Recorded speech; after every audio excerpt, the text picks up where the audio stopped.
বহুল প্রতীক্ষিত আসিয়া ধর্ষণ এবং হত্যা মামলায় আজকে বিজ্ঞ বিচারিক আদালত যুগান্তকারী রায়ের মাধ্যমে এই মামলার প্রধান অভিযুক্ত আসামি হিটুকে নারী ও শিশু নির্যাতন দমন আইন 2009-2 ধারায় দোষী সাব্যস্তক্রমে সর্বোচ্চ শাস্তি মৃত্যুদণ্ড প্রদান করেছে। আপনারা জানেন এই আসামি ইতিপূর্বে একজন 8 বৎসর বয়সী একজন শিশুর সাথে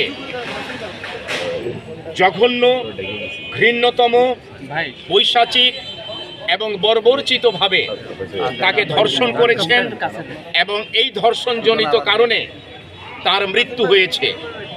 এবং এই আসিয়ার ধর্ষণ এবং হত্যাজনিত কারণে সারা বাংলাদেশে বহির্বিশ্বে প্রতিবাদের ঝড় উঠেছে এবং ন্যায় বিচার চেয়েছে। এই মামলায় বিজ্ঞ বিচারিক আদালত সকলের সহযোগিতায় prosecution, defence, law enforcing agency, witnesses এবং এই মাগুরা জেলার পুলিশ প্রশাসন সকলের সহযোগিতায় দ্রুততম সময়ের মধ্যে অর্থাৎ within a period of month এই মামলাটি নিষ্পত্তি করেছেন, যা একটি বিরল ইতিহাস হয়ে থাকবে এই মাগুরায়, এই দেশে।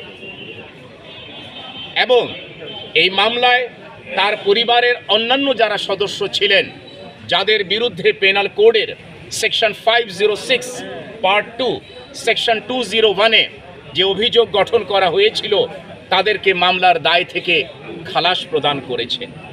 স্বাধীন বিচার ব্যবস্থায় বিজ্ঞ বিচারিক আদালত তার জুডিশিয়াল মাইন্ড অ্যাপ্লাই করে এভিডেন্স অন রেকর্ডের উপরে এই জাজমেন্ট প্রদান করেছেন।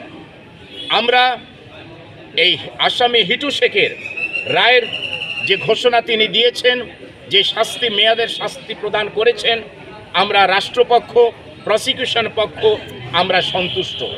কিন্তু যে আসামিদেরকে, যাদের বিরুদ্ধে পেনাল কোডের অভিযোগ গঠন করা হয়েছিল, তাদেরকে যে অ্যাকুইট বা খালাস করা হয়েছে, রায়ের কপি সংগ্রহ করে সেটা পর্যালোচনা করে সংশ্লিষ্ট কর্তৃপক্ষের সাথে আলোচনা করে তাদের ইনস্ট্রাকশনস অনুযায়ী আমরা প্রয়োজনে উচ্চ আদালতে অ্যাপিল করব। এই মামলার রায়ের মাধ্যমে এবং দ্রুততম সময়ে বিচারের মাধ্যমে একটি মেসেজ সকলের জন্য প্রণিধানযোগ্য, আর তা হচ্ছে এই বাংলাদেশের বুকে কোনো ধর্ষক কোনো নারীর সাথে কিংবা কোনো শিশুর সাথে কোনো যৌন অপরাধ, বিশেষ করে এই জাতীয় ঘৃণ্য কোনো অপরাধে যেন যুক্ত না হতে পারে, সংগঠন না করতে পারে, সেই মর্মে তাদেরকে এই মেসেজ দেয়া হচ্ছে। যদি তারা করে তাহলে আইন আমলে আসবে এবং সেই ক্ষেত্রে রাষ্ট্র প্রয়োজনীয় আইনানুগ ব্যবস্থা গ্রহণে বাধ্য হবে।